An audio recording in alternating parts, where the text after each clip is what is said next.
Hey, you guys. What's up, everybody? It is Ali, your favorite eccentric slow mad.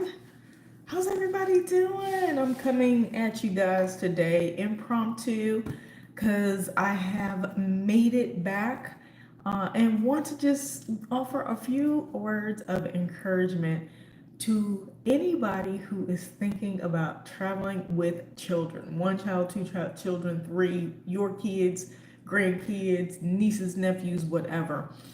We got some suggestions, some words of encouragement, and this is kind of just an impromptu. I'll have more videos talking about my specific trip with my grandson to and through Mexico. We did 5 cities.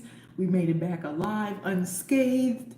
It was a fantastic trip, but there's so much to talk about when you start thinking about traveling with steps to take when you're going to travel with a kid, ways to prepare and all that. So I got a video out there for that. This is really just about, those who are scared to do it, whether or not you should go ahead and take the plunge or steer clear from it or not. But the truths behind some of this, I don't have any extra gray hairs or anything like that.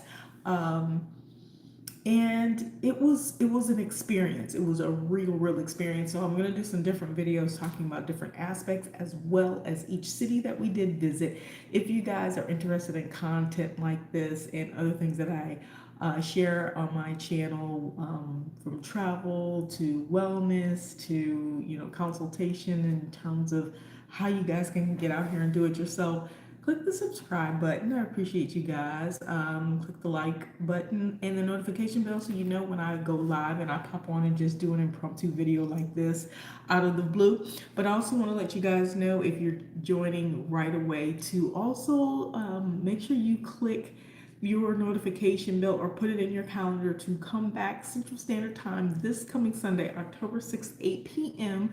I'm going to be live with my good friend, my sister friend, Sandra. Her channel is From Lack to Legacy. We are going to do a collab on Sunday, a versus collab.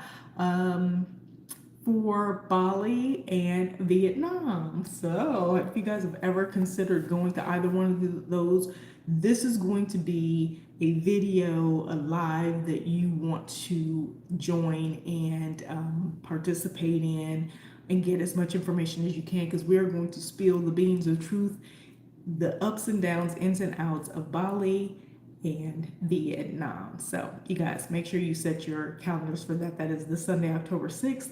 8 p.m. Central Standard Time on my YouTube. I think it might be on my YouTube, but it'll definitely be on hers. And it is From Lack to Legacy is the channel. Hey, everybody. What's up? Gene, Mark, Liam, what's up?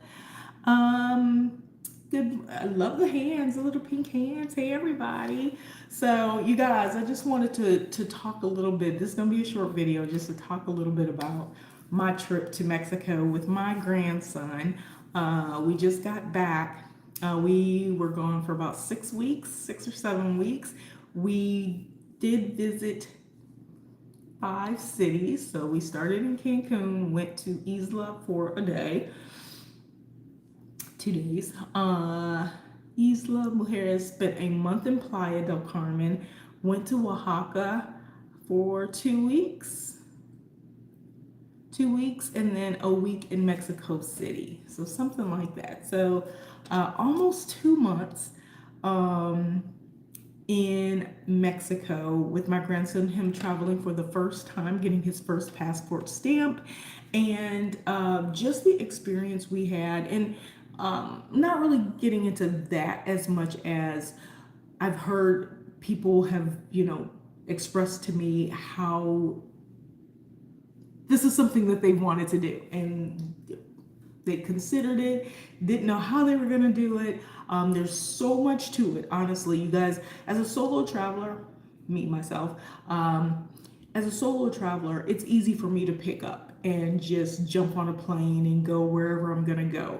But when you start traveling with kids, y'all, let me just tell you, those of you who travel with children, you all are amazing. Like I kind of knew that it wasn't like just a walk in the park, but I got firsthand experience on this whole thing, and not just a week vacation, but we literally have been living in another country for almost 2 months, neck and neck, in the same room, same space, 24/7.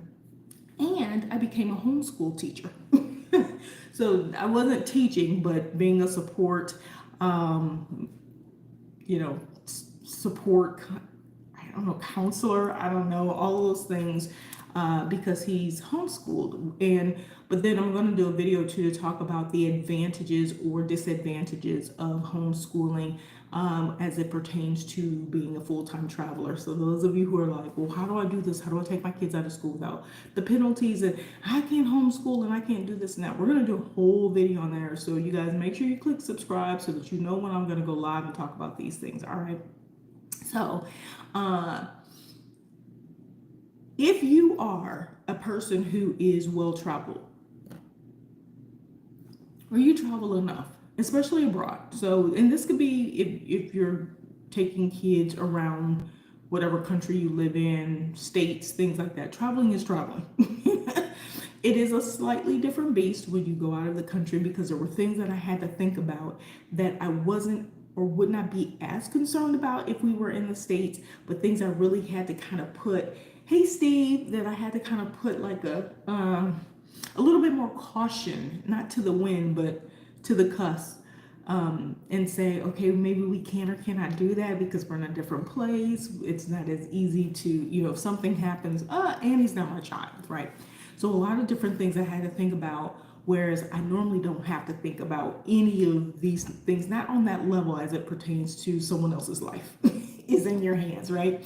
Because you want to bring these children back to their lawful parents, you know, when your trip is over. And so just things that I had to consider, decisions that we had to make, making sure that we still were having fun, that we were getting things done, that we were getting our schoolwork done, that we were having field outside time, indoor time, private time, time with friends from back home, all of that, managing all of those things, and kind of growing and having a good experience for ourselves as well as with one another. So there's so much that goes into it, you guys. Y'all know I do one-on-one, so if you're wanting to talk more about this as it pertains to your particular situation, I'll put a link in the description for you guys. So my words of encouragement is, normally I'd say for travel, just do it. Buy the ticket and go. Y'all know I got a whole shirt that says buy the ticket, I bought the ticket. I still say that. However, when you're traveling with children, I'm gonna say plan. Do a little bit more plan. I didn't plan much at all because I'm a very well seasoned traveler, and I took him to a country that I am very familiar with. We went to one place that I had never been to, and that was probably one of the best places that we did visit. Sidebar, I am confirming that I am in love more with the west side of Mexico than I am with the east side. Everybody goes to the east side. We know the east side, that's Cancun, Cozumel, Playa del Carmen, yada yada, Tulum, Isla Mujeres, so on and so forth. Beautiful places. But I just love the energy and the feel on the east side. We went to Oaxaca for the first time and simply adored the city, as well as my true favorite, which is Mexico City. So just a little tidbit on how I felt about the places that we did go and visit. But there is kind of a skill to traveling with children. And you really need to have buckets and buckets of reserve patience. You need to have buckets and buckets of desire and ability to teach and kind of coach through things, especially when they're in that middle age where they can do everything pretty much on their own, but they may not have any experience in this new kind of world and, this space. Things that you would just normally say, oh yeah, go ahead and go and do this and not think about it. Or the flip side, which I found, which was true, and that is teaching children to go and have some responsibility, go to the store, walk. We walked everywhere. That's not something that most of us do in the States anymore. We don't walk anywhere. We don't even walk to the park. We drive to the park. But walking everywhere, paying attention to streets, cars, things of that nature, because we're out in the streets now, going and shopping for himself, using foreign currency and being able to speak a little bit of the language, to have basic conversations with people we encounter when we're at restaurants, when he's at the store, when we're walking down the street, just being courteous, all kinds of things. So there was just a lot of different things that we encountered on this journey that we went on for almost 2 months. And I would love to do it all over again. I am just excited to take him other places, but now I have kind of a different, not a different, but a more complete mental view of what needs to be in place for both of us to have even a more profound experience and to be able to share that with you guys as well. So my words of encouragement are: plan it. First of all, do it. Decide to do it. Don't wait forever. Start taking your kids. And I know, this whole thing, taking a 2-year-old, I was just talking to someone about taking a 2-year-old to Disney World. That might not be necessary because they probably won't remember that. But when kids get to about 4 or 5 years old, oh, absolutely, the experiences that they have, and they're already acclimated to being in different spaces, getting on planes. My grandson, he's been on 4 or 5 flights now in the span of 2 months. He has been to 5 cities in another country in the span of 2 months. He has eaten at different places, spoken to different people, been on buses, been on ferries in the span of 2 months. The sheer experience that he's gotten from this, the exposure, I'm going to say, that he's gotten from this 2-month experience, I would say probably is the beginning of opening up his palette for wanting to experience more.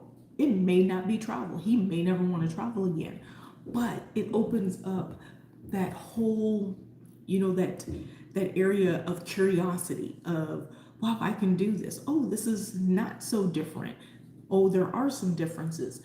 Just different things like that. When you start thinking about travel, just the same as an adult, when you think about what it is that you get out of travel and what you're going to experience, the people that you're going to meet, the air, the energy, all of those things, multiply that times 10 for a kid who has not necessarily experienced adolescence all the way through. Adulthood, of course, they haven't experienced. And they've been in their own world, and then you kind of shock them into this other space.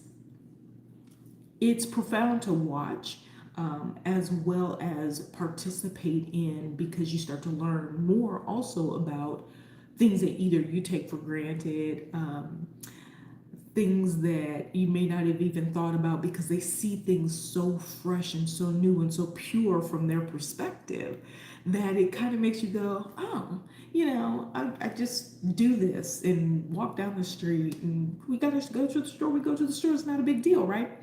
But when you have a kid and they point out, oh, well, that's different, or wow, I just saw this, or just to hear their minds just soaking it all up, it's worth the high. It's a high, honestly. And when you start to introduce your kids early to experiences like that, I feel like you open them up to a world of possibilities, right? My son we traveled when he was 7. The first time we went out of the country, he was 7, I believe, to Mexico, of course. And then within the States, we've traveled. We didn't really get to travel extensively or outside of the country And so of course I've always wanted to do that with my grandkids. So to be able to do this, that was, amazing for me as well. There are, of course, hot ebbs and flows. There's some ebbs, but it was nothing that you can't kind of work through, work around, figure out how to manage in those spaces. You all, some of the basic things that I share about being, because I'm a solo woman traveler. I don't travel. I don't have a husband or a partner or friends that I travel with. I meet people when I go to different places. I meet or run into people that I already know in different places, but I literally travel by myself. Except these are next trips coming up. I do have my favorite travel buddy I'm going to be with for the next couple of weeks at least, 3, 4 weeks, something like that. So looking forward to that. And so, sorry, just got startled. But some of the same things that I say or prep solo women travelers for are some of the same things that I will say to prepare and think about when you're traveling with children. Don't be afraid, be precautious, but don't be afraid. Plan, don't over plan, but at least have an outline of what you want to do. Have conversations. This is when open communication is going to be like one of the most critical, especially when you're traveling with someone else's child. Communication with the child, hopefully with the parents. Sometimes I over communicate, sometimes I ebb and flow it because it's my son and daughter-in-law's son, so my grandson, who I spent a lot of time with before. We just haven't spent a lot of time with, in the more recent years since I've been traveling full time. But all the time that we spent before just kind of came back as if it had never been a gap in time. So we already had a good established relationship. Our communication is on par. Me and my grandson, I'm one of those parents. My son probably says like, oh God, she asks every question. She wants to know everything. He's more embarrassed than I am. And I'm the same way with my grandson. So communicating, asking, are you okay? What's going on? This is when you dig in. This isn't the go into your room and figure it out on your own and leave them be and give them space. Yes, you can give them space, but these are the times where you want to make sure you're over communicating and making sure that there's a level of certainty, comfort, protection within that child, right? You want to make sure that child feels safe. That's the word I'm looking for, safe. And also is enjoying the experience, authentically enjoying the experience. So,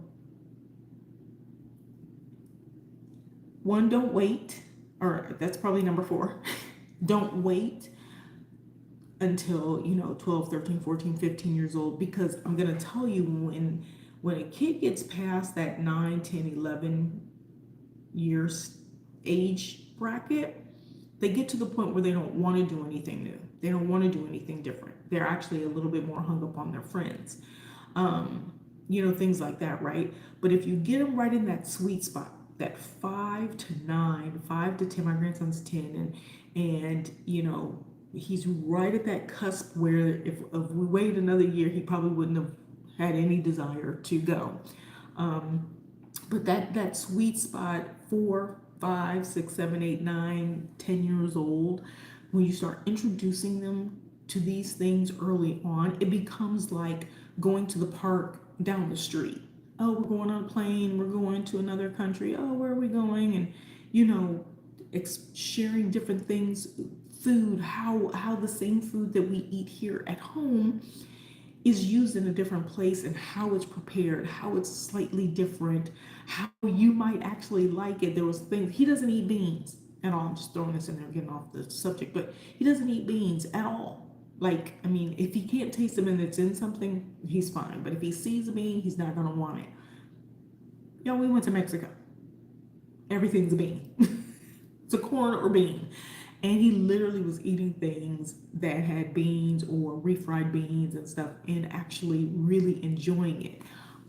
and understanding that things are different in different places. Seasonings are different, the flavors, the preparation, um, what the fiesta of eating. Something that we have in our community as well as Black people. We do this thing with food, like we celebrate food. That's something that we do in my family, big time. And so he's had that experience as well. But just to see the commonalities, these things that are across the board and very similar, and to go to another country where people are speaking a different language all the time, not just practicing because we got Duolingo or whatever the other language schools or courses are called, not just talking that way, but then going back to English. Literally, people who don't speak any English, and being able to learn and watch how to communicate. And people speak English in Mexico, but predominantly when you're in local places, which we did a lot of local living, a lot of local walking and things like that. I'd say 75 to 80% of our communication was with first level. That's not the word I want to use, but primary English, primary Spanish speakers, and where English is not even secondary. But maybe they can say hi, and it was great. But you have a different experience when you start exposing children to things outside of what they normally do on a regular basis early on, because then it doesn't become such a difficult thing when they get older, right? And I'm a big proponent of, how do they know if they don't want to do something if they've never done it, right? So if you take someone outside of their norm. This is adults too, right? So of course kids are going to be this way. If you tell an adult, well, we're going to do something different, but you like your safety spot, you like that sweet spot, and you're going to be like, nah, I don't want to go, nah, I don't want to do it, nah, whatever. But you don't even know if you want to do it. You just know that you're going to be out of your comfort zone. Well, it's sometimes a little bit more difficult to do with kids when they've never experienced something. With an adult, you can just say, okay, don't go, don't do it. But when it's your kids or your grandkids or whatever, and you are getting an opportunity to spend some time with them, you don't want everything to be a battle of explaining why they need to do something, why they need to try something different, so on and so forth. There is a part of in everybody where you should be just able to decide what you do and do not want to do. But how do you decide if you want to do something if you've never done it before, if you've never been exposed to it? And it's a great opportunity to be a guide, to be a coach, to be in the position to lead someone and expose them to something that is enriching, especially like travel. And so I know now that whatever my grandson decides, he's actually making his decision based on the experience he had, which it wasn't perfect. It wasn't like drawn out. We actually didn't have a plan because it kind of happened impromptu for me anyway. And so I would do things slightly different the next time, if there is a next time that I get to take him around the world, hopefully a little bit further on the next journey, and expose him to some things on the other side, on the east side of the world. We say the west or east, whatever. Some other places that I would love to take him. And so there's things that I would do different. But I really, really encourage you, if you have an opportunity, to start. Even if it's road trips, get your kids acclimated to sitting somewhere for an extended period of time. One of the things I think we have a hard time with is how do we entertain our children if they're on a plane, if they're in a car or whatever. Well, you got to start practicing now. And it can't always be like a phone, a TV, or something like that. We did a lot of experimenting with different things to not necessarily keep them occupied, but when, there was nothing to do, or, you kind of want to do something and not just sleep, here's some other options, here's some other things to do. So learning to be creative, really put your creative thinking cap on when you're traveling, whether it's 1 week, 2 week, 4 weeks, 6 weeks, 6 months, whatever the case may be. You got to put your thinking cap on, because you've got to kind of be the guide, you're the lead to what those kids are, your kids or your grandkids or whatever, whoever you're taking with you, what they're going to be experiencing and what they have access to.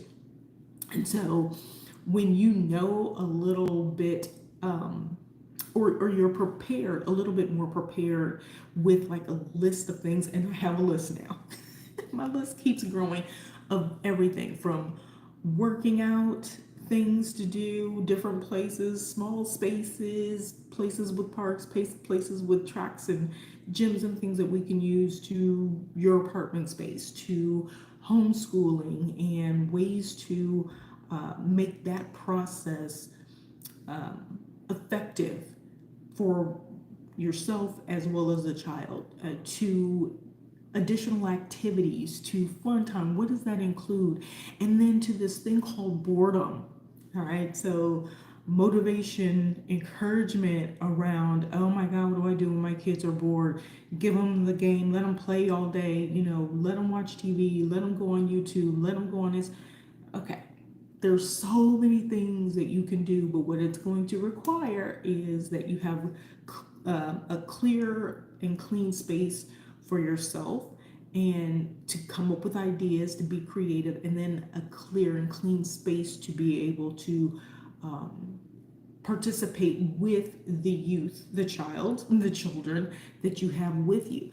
But then also, one of the things that I had to explain early on is that, and this is something for those who want to travel with children, keep this in mind. When the kids are over 6 or 7 years old, when they're younger, it's going to be your responsibility to fill those gaps. When they're 6 or 7 years old and they're starting to get into that level of independence, you have to explain to your children that you are not, and you can do this even when they're younger, depending on how you raise kids, but that you are not their entertainment. So everything that you are doing, one of the things I want to share is, you don't teach your kids, try not to teach your kids to need someone else to fill space with.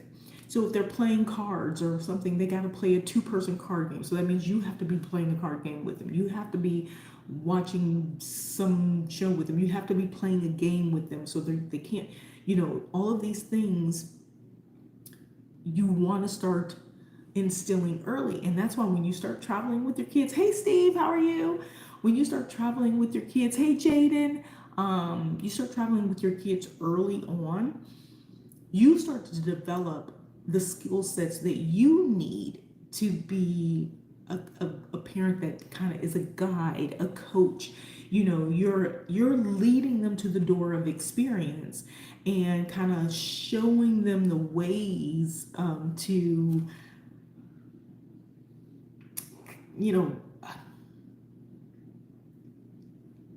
I don't know, walk in this experience, I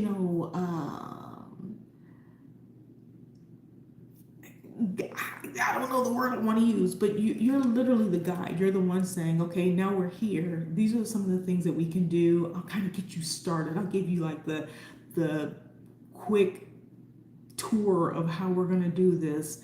And then I want you, and then start letting those kids navigate a little bit on their own, as they start to figure things out. And then what that does is that helps you as an adult to decide, well, this didn't work, this doesn't work, I need to do more of this. And another thing, part number 6, don't let your kids, when they're younger, always get away with not trying something new. I know we're in this big thing, well, don't force them. Let the kids pick and do whatever they want. But a lot of times when people are comfortable, they'll always say no. They'll always say no. No, I don't want that. No, I don't want to try that. I'm big on, hey, if you're in a different place, different space, would this be interesting to you? What would you like? One of the things my grandson just surprised me with is we were going to different places eating, and he literally was picking stuff that like eel and octopus and all kinds of stuff, and some of it was raw. And he was like, well, I want to try something new. Guys, encourage that, because there were times where he was just like, no, I don't want that. No, I don't want to try something new, and he wanted something that he was familiar with, like a pepperoni pizza. And that's fine and dandy. But kind of encouraging your kids to not be afraid to try something new the same way that you would encourage an adult. Um, when you do that early, start doing that at an earlier age, it makes it, I don't want to use the word easier, but it makes transitions and new experiences actually easier because it's just something that is embedded in um, that child, something that let me get my suitcase ready. Where are we going next? Because one of the things that I think as we as adults, when we start getting out into the world and we start traveling more, we realize how similar the rest of the world is to where we come from, how similar people are, how similar work routines, how similar schedules are. You'll go different places in the world and everybody has a rush hour in the morning. Everybody has a lunch break. Everybody has evening rush hour. Everybody goes to the park. Everybody goes to the grocery store at the same time. All of these things, you'll start to see these basic um, commonalities across. And so when you expose your kids to this, they start to realize, oh, wow, the, they don't necessarily have this whole translation in their mind, like, oh, the world is the same as us. But they start to see that literally they can fit in different places, and outside of where we live, we are really very similar people, right? And who doesn't want their kids to know that right out the gate, right? So on the short, I'm gonna keep this one short because those 4 or 5 things that I just, kind of briefly mentioned, just think about if you're going to be traveling with a child, in terms of encouragement. I strongly encourage it. Those are the things that I'm going to break down in some other videos, kind of just share with you our experience. I think I've done a few shorts, but to share with you a little bit more from each city that we were in, things that my grandson did for the first time, like the cenotes and field trips during homeschool days, and because every day is a homeschool day, but field trips to castles. He had never been in a castle before, and just different things like this is what a field trip would be. But we literally could do them every single day because sixth tip, homeschooling takes a fraction of the time of the day as compared to regular, public or private school, which is 6 to 8 hours a day, right? There's benefits to that for some people, depending on your lifestyle, work life, all of that, and positives and negatives. We'll get into that. So I'm going to be able to break those things down for you a little bit more, but I wanted to just say, hey, y'all, we're back. I'm back. Getting ready to travel again to the other side of the world. I've got a lot of things that I'm going to be showing you guys coming up here soon. 2 places right out of the gate that I have never been to that I will be going to, and I'm super excited about those. So I'm going to be able to share that with you, but also just share a recap of what this 2-month experience has been, because it's definitely worth talking about, definitely worth sharing with you guys. And you guys know that I do everything I can to encourage, any fellow people in the world to get out here and make traveling a big part of your life. So, I bridge gaps, bridge say cultural gaps, bridging people together, bringing folks into this space where if you're new to it, you feel like you at least have the company, the collaboration, the support that you need to get started, and do it in doing this from people who have kind of had different experiences. And so that leads me to, so this is all I'm going to share about, like, just words of encouragement traveling Mexico with a child with you guys for now. I will be back, so make sure you click that notification bell, subscribe, please. Thank y'all so much. But make sure you check back Sunday, set your clock for 8 p.m. Sunday Central Standard Time, October 6th. That's this coming up Sunday in 2 days. This coming up Sunday. um, right here on live. It may show up on my live, but if you guys click on or follow and set a notification to my friend's page, which is From Lack to Legacy, we are going to be doing a versus between Bali and Vietnam on Sunday. So if you were considering traveling to either one of those places, please tune in because we're going to give you the ski low on those places, from visa information all the way down to dating, social and emotional health. When you travel, things like that, just the cost of living, we're going to be talking about all of it. So if that is something that interests you, I strongly encourage you to make sure that you set your notifications so that you guys can tune in. We will be live and direct, so you guys can ask questions and follow up later, watch it later, whatever. Send messages and we will respond to you. We both have one-on-ones. We both have information that we can share from our personal experiences, and just hope to help you guys get the information you need so that you can take the necessary steps that you guys need to take, and maybe even pass us on one of these roads while we're walking down the street and we're like, hey, I saw you on YouTube, what's up, that kind of thing. We'd love to see some of you guys. So anyway, I'm here to just share some information with you guys, encourage you guys to get out here in these streets, bus, plane, train, automobiles, whatever. Oh, you can come in. I'm just live. I'm just live. Okay. All right. Cool. That's my favorite December traveling buddy. So anyway, yeah, you guys, let me know if a little bit of this is helpful. If anybody has been considering traveling with children and you were terrified, but now you feel like, okay, maybe I can do this, let me know in the comments, and we're going to keep this party rolling. We're going to keep sharing information and experiences and things like that. And for anyone else, like I'm even so open to do collabs with other families that travel with kids. And I've met people who travel with their kids on boats.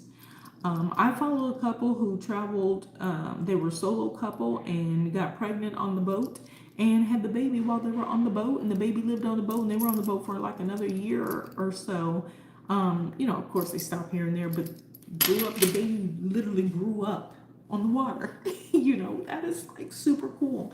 So there's nothing that we can't do if we set our mind to do it and we really want to do it. So you guys, don't limit yourself. This is really something that we all can aspire to experience if this is something that we want to aspire to experience. Okay, right? Hopefully y'all got that play on words. But I'll put more information in the description. I just wanted to come on and say what's up to you guys. Haven't chatted with you all in a bit. But I'm hopeful I will see you all on Sunday evening. Again, 8 p.m. Central Standard Time on YouTube channel From Lack to Legacy. It may be streamed on my channel, but if it's not, then it'll play later. Okay, so just want to make you guys aware of that. We're going to be talking about Bali versus Vietnam. I will get out of here. I'm going to chat with y'all later. I got out under an hour. I'm so excited. Yay. So anyway, I'm glad to be back and hope to see you guys, chat with you guys another time and very soon. So you guys know the drill. Toodles and noodles, peace and hair grease.